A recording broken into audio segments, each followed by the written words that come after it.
नमस्कार सांग मैंने देखो सुभद्रार फर्म टी केमी फिलअप करेंगे ये भिडियो मुझे देखाबी यहाँ आसी आई देखो सुभद्रा फर्म टी यहाँ संपूर्ण सुभद्रा महिला और शिशु विकास विभाग ओडिशा आवेदन पत्र ए फर्म टी संपूर्ण आपण मागणार उपलब्ध एवं केमी फिलअप करेंगे ए टू जेड मुझे आपको बतेबी केमी फिलअप करेंगे ओडिया फिलअप करेंगे ना इंग्लीश रे संपूर्ण ये भिडियो टी देखूँ जापारे मुझे देखई दूसरी केमी फिलअप करेंगे देखो सब टिकी नहीं देखाइबी ये फर्म टी मागणार उपलब्ध देखु मुझे देखई दूसरी चलतु डेरी नक केमी फिलअप करेंगे मुझे देखा देखो सुभद्रा महिला और शिशु विकास विभाग ओडिशा यहाँ रही सुभद्रा फर्म टी केमी फिलअप करेंगे ये फर्म टी संपूर्ण मागणार उपलब्ध देखो फर्म देखो ये फर्म टी केमी फिलअप करेंगे आपड़ दुही लैंग्वेज ओडिया बा इंग्लिश रे एटा को फिलअप करि पारबे किछि कंपलसरी न जोटा आपन को मन इच्छा आपन फिलअप करि पारबे ओडिया रे भी करि पारबे आ इंग्लिश रे भी करि पारबे देखिले एतांकर केते भाग रही देखंतु भाग क आवेदनकारी सविशेष विवरणी एवं भाग ख रे घोषणानामा रही केमिति फिलअप करिवे देखंतु प्रथमे रही आपनकर संपूर्ण नाम आधार अनुଯାयी आपनकर आधार नंबर आधार कार्ड रे जो नाम अछि सेही नाम को एठी को लिखिबे पूरा संपूर्ण भाव रे जानिले देखंतु केमिति लिखिबे देखो संपूर्ण नाम आधार अनुଯାयी आपणकर जो नाम बा जो महिला बा जो झील बा जहाँ मौसी बा जहाँ महिला नाम रे आवेदन करेंगे तांकर ये आधार कार्ड जो नाम अच्छे ताको फिलअप करेंगे मुझे देखी नौकरी तेमती कि प्रियंका प्रधान लिखिए देखो टिके भी मिस्टेक करेंगे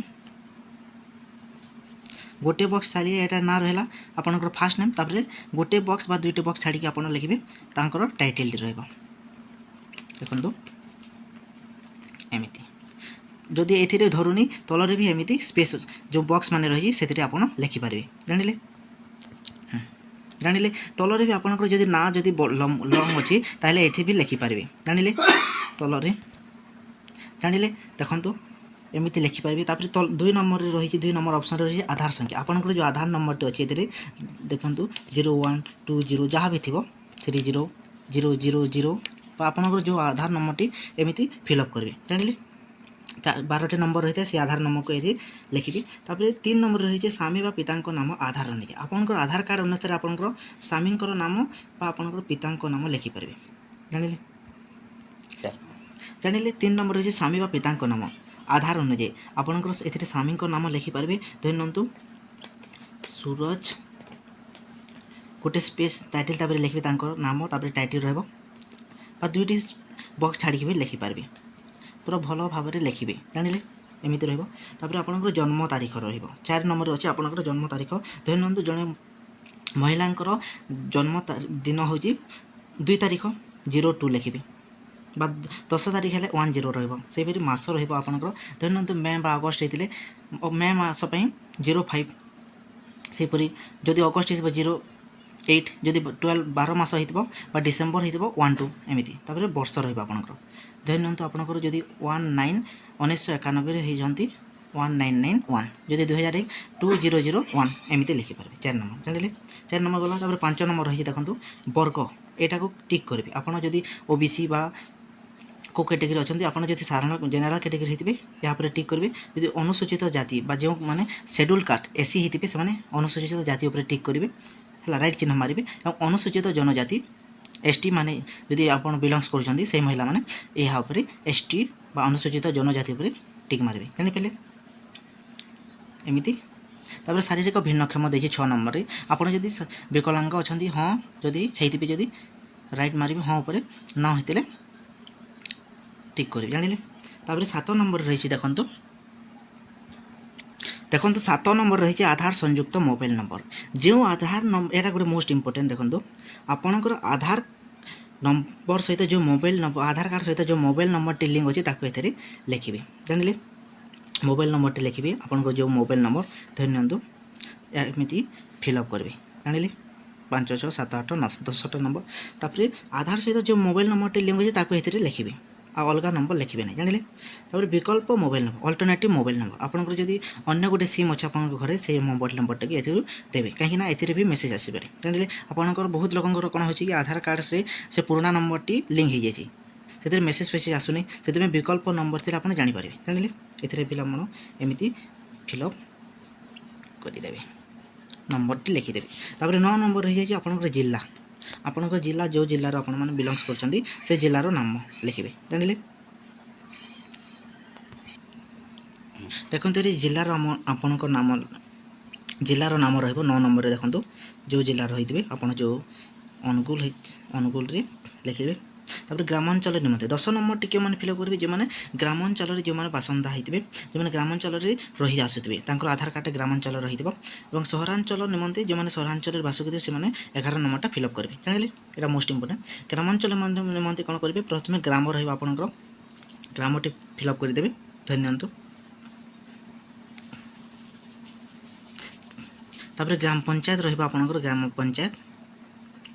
ଗ୍ରାମ ପଞ୍ଚାୟତରେ ଜାଣା ହେଇଥିବ ତାଣା ଲେଖିବେ।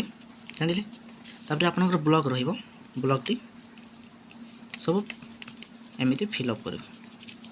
11 ନମ୍ବରରେ ଯଦି ସହରାଞ୍ଚଳର ବାସିନ୍ଦା ହେଇଥିବେ ଲେଖିପାରିବେ।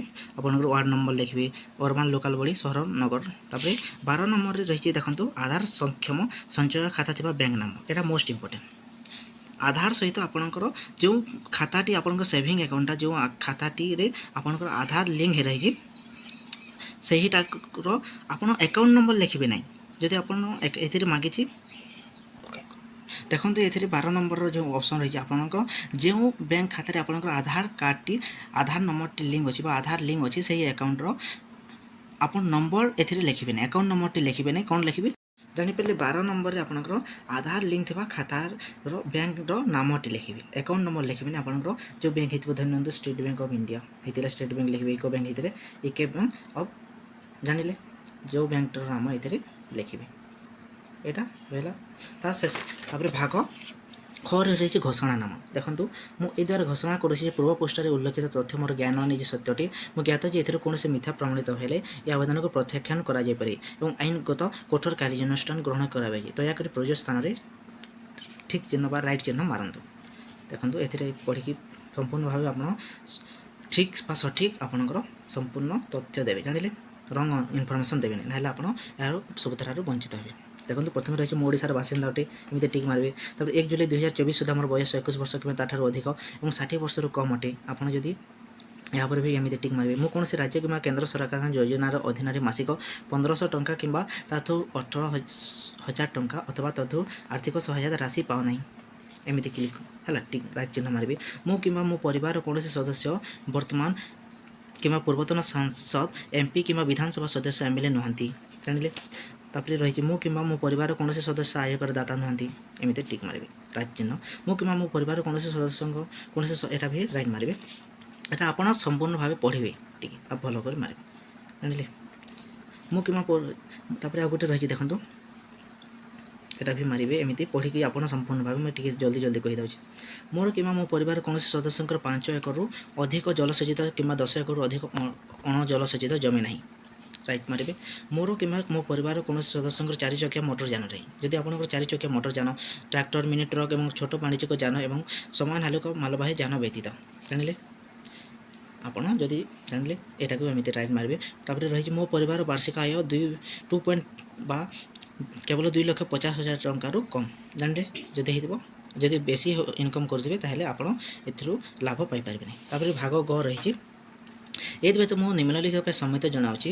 ମୋର ପ୍ରମାଣୀକରଣ ମାନ୍ୟତା ପାଇବା ପାଇଁ UIDAIର ମୋର ଆଧାର ନମ୍ବର ଜନସଂଖ୍ୟା ବିବରଣୀ ହାସଲ ନିମନ୍ତେ ମୁଁ ଓଡ଼ିଶା ସରକାରଙ୍କୁ ଅନୁମତି ପ୍ରଦାନ କରୁଛି।